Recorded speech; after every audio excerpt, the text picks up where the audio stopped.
जय श्री कृष्ण। आज हम प्रवेश कर रहे हैं भगवत गीता के हृदय स्थल में। अध्याय 9, राजविद्या, राजगुह्य योग। यह केवल कोई गूढ़ रहस्य नहीं है। ये एक प्रेमपूर्ण निमंत्रण है जहां भगवान हमें अपना बनाना चाहते हैं।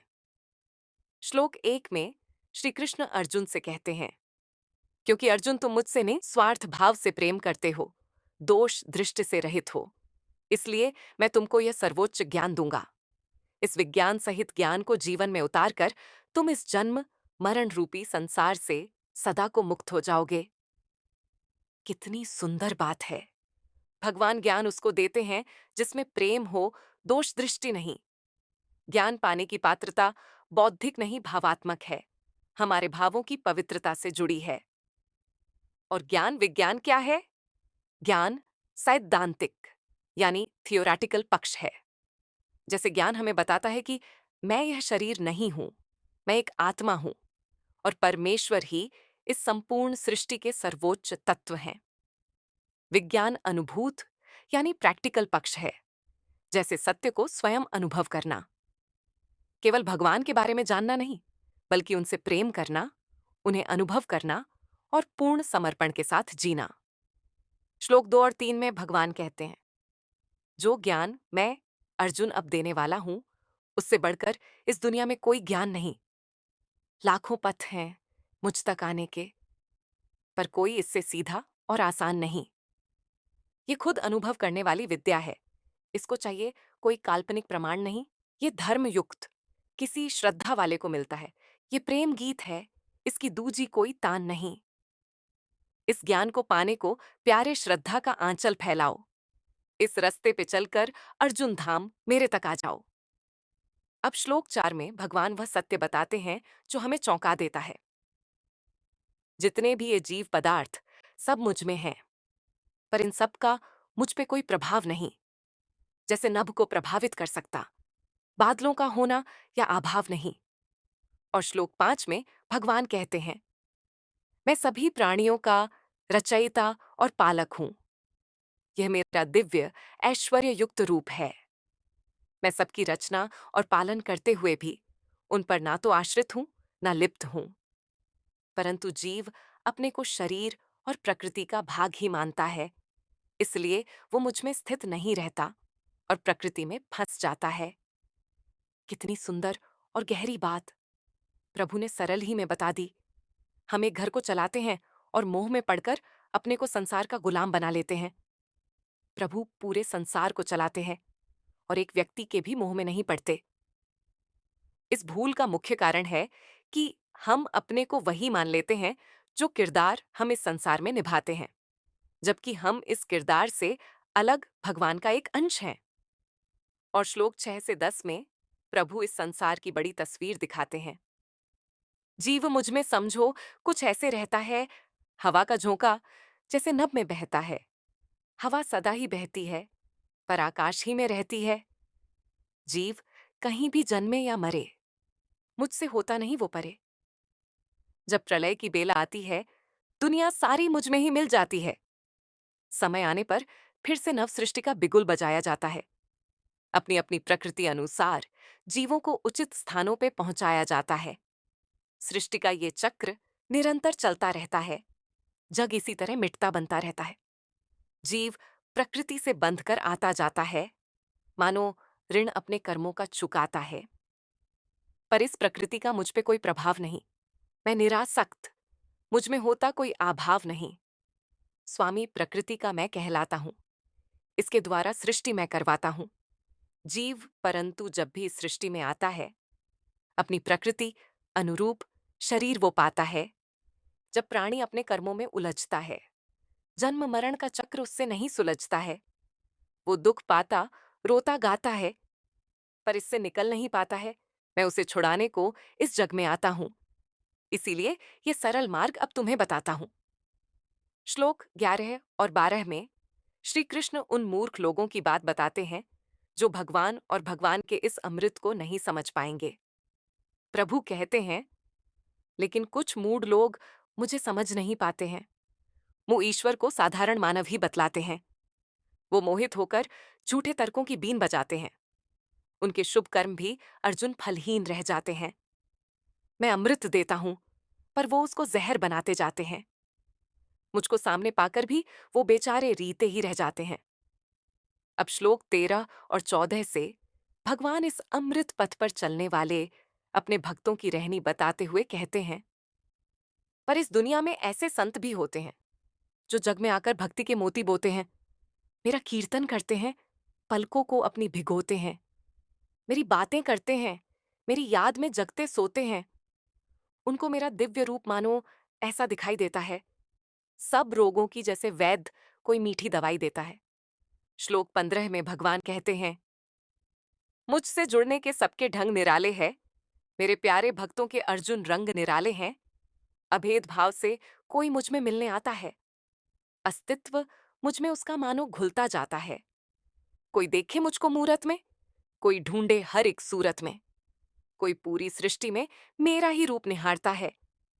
आरतियां विराट रूप की जैसे कोई उतारता है। इन सब के अर्जुन माना ढंग निराले हैं, पर ये सब मेरा ही पूजन करने वाले हैं।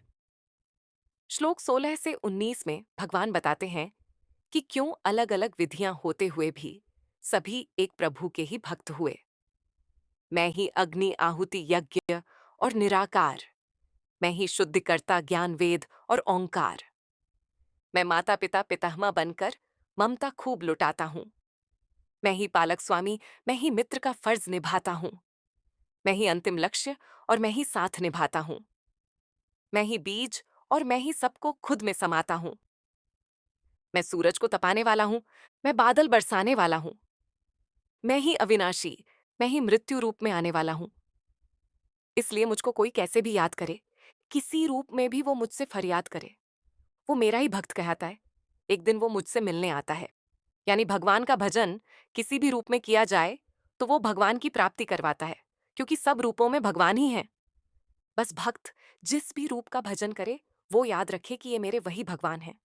लेकिन अब जिन लोगों की रुचि वैदिक कर्मकांडों और पूजा पाठ में होती है, उनका क्या?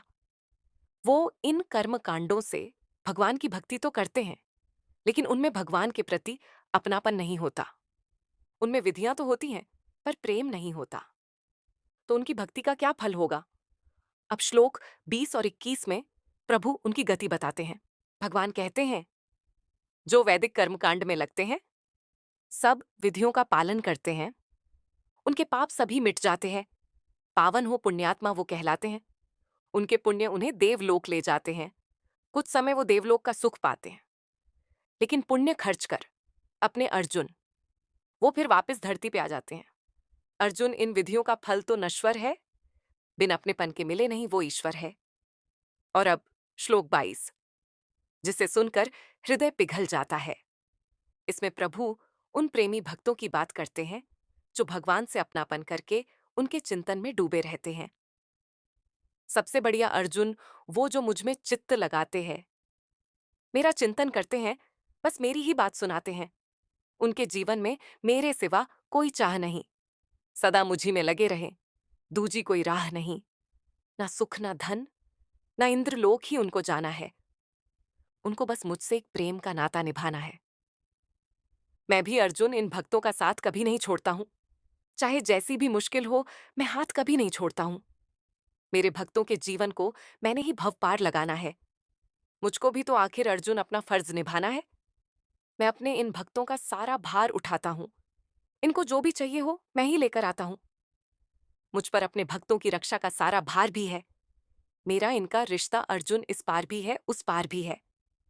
अर्थात जो प्रभु में सदा समर्पित हैं, उनके लिए क्या गति होगी, ये प्रश्न ही समाप्त हो जाता है।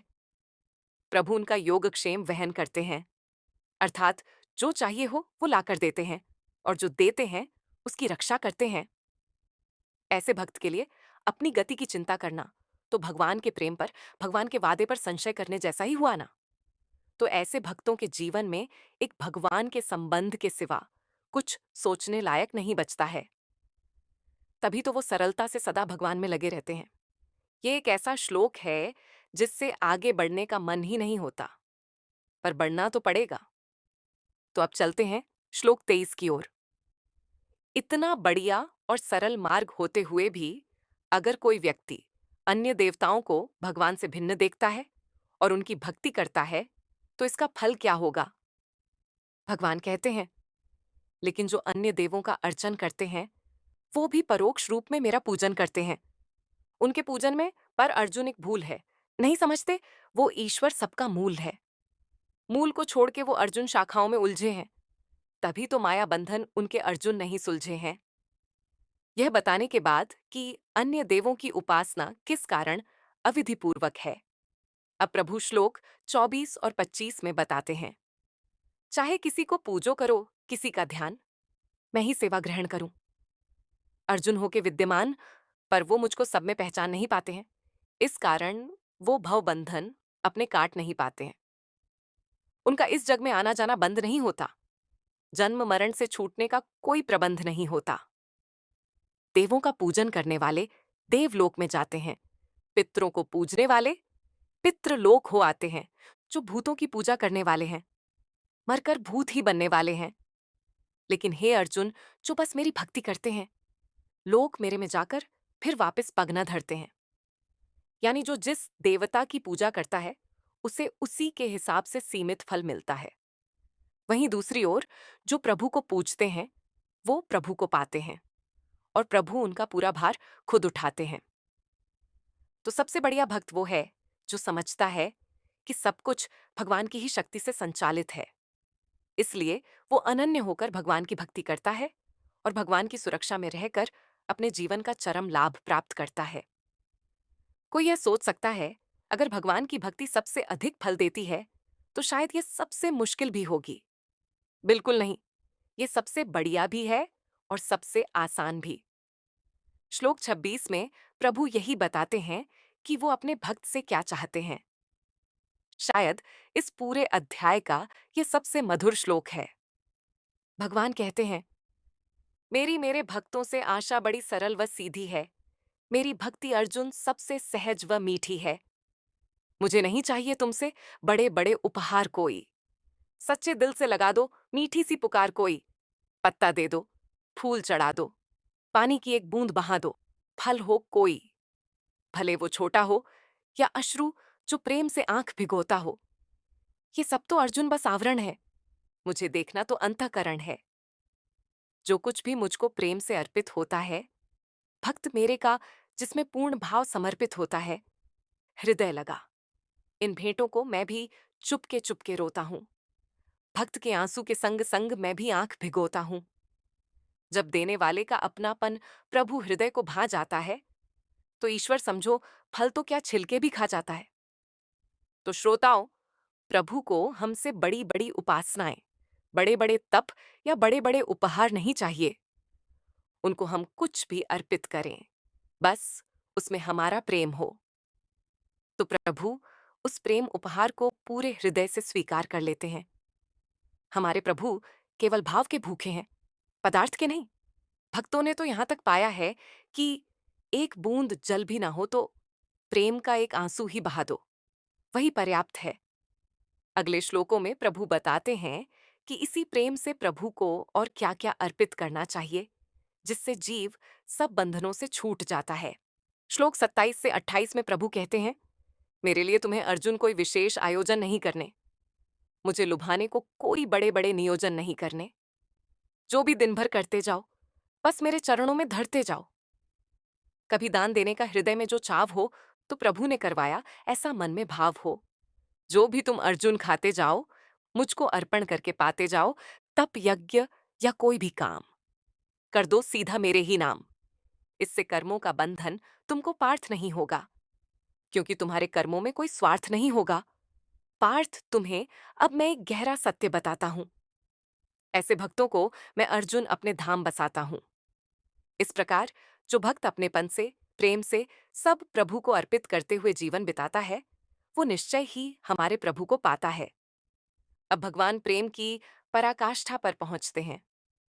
श्लोक 29 में प्रभु कहते हैं, ना मेरी किसी से मित्रता ना वैर है, ना किसी से मोह ना कोई गैर है। कुछ माना झूठे हैं, कुछ सच्चे हैं। पर अर्जुन ये सब मेरे ही तो बच्चे हैं। पर जो मेरी भक्ति करते हैं, मन अपना मेरे चरणों में धरते हैं। मैं उनका हूं, वो मेरे हैं। ये जन्म जन्म के फेरे हैं। मैं उनके दिल में अर्जुन प्रकट रूप में रहता हूं। उनके दिल की सुनता हूं, अपने मन की कहता हूं। यही है भक्ति की महिमा। ईश्वर को अपना बनाना यह न किसी बड़े बड़े उपक्रमों से होता है, न बड़ी बड़ी पदवियों से, न दान से, न पुण्य से। ये होता है केवल प्रेम से। कोई सोच सकता है, हमने तो इतने पाप किए हैं, हमें कहां भगवान अपना कहेंगे। इसी का उत्तर है अगले कुछ श्लोकों में, यानी ये श्लोक 30 से 33 में। प्रभु कहते हैं, चाहे उसने लाखों ही अपराध किए हों, एक बार नहीं 100 बार किए हों, लेकिन जब वो मेरी शरण में आता है, अनन्य भजन का निश्चय आन सुनाता है, उसी पल उसे तुम भक्त स्वीकार करो। उसका संतों जैसा ही सत्कार करो, क्योंकि मैं जल्दी उसको भक्त बनाता हूं, अपनी मधुर शांति का स्वाद लुटाता हूं। मुझको फर्क नहीं पड़ता लिंग, जाति या वर्णों से। मेरा भक्त बहुत ऊपर है इन झूठे आवरणों से। अतः अर्जुन, तुम घोषित कर दो ढोल नगाड़ों से, मेरे भक्त का पतन नहीं होता विधना के प्रहारों से। वो मेरा है, मैं उसका हूं।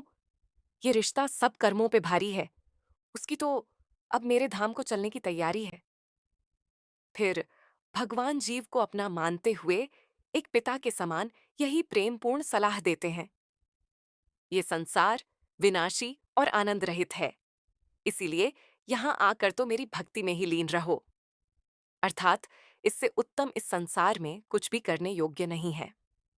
और अब आता है इस अध्याय का अंतिम श्लोक, यानी श्लोक 34। अब अर्जुन, सारी चिंता एक कोने में कर दो तुम, भक्त बनो और सिर मेरे चरणों में धर दो तुम। मुझे नमस्कार करो, कर दो सर्व समर्पण तुम। बाकी कुछ ना रहे, कर दो सब कुछ अर्पण तुम। आगे जो भी होगा मेरी जिम्मेदारी है, तुमको तो बस करनी मुझ संग चलने की तैयारी है। श्रोताओ, भक्त का काम है अपने प्रभु को मन से याद करना, भीतर से अपनी एक ही पहचान मानना कि मैं भगवान का भक्त हूं, और उसके अनुरूप जीना।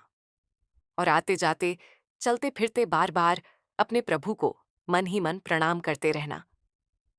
और हमें प्रभु तक पहुंचने की चिंता नहीं करनी, ये काम प्रभु स्वयं करते हैं। यही तो भगवान का सच्चा योगक्षेम वहन करना है, अर्थात हमें दुख रूपी संसार से छुड़ा देना और हमें आनंद रूपी प्रभु से मिला देना। हमें तो प्रभु को अपना बनाना है, बाकी सब योगक्षेम तो प्रभु वहन करेंगे। इस प्रकार अध्याय 9 राजविद्या राजगुह्य योग में प्रभु ने मानो अपना दिल खोलकर रख दिया। प्रभु ने हमें आनंद से भरा हुआ प्रेमपूर्ण भक्ति का व्यावहारिक पथ सिखाया। फिर ये बताया कि इस पथ पर भक्त अकेला नहीं चलता, प्रभु हर कदम पर साथ साथ चलते हैं और भक्त की सुरक्षा करते हैं, और अंततः हमें दुख रूपी संसार से छुड़ाकर अपनी मंजिल अर्थात प्रभु तक पहुंचा देते हैं। जय श्री कृष्ण।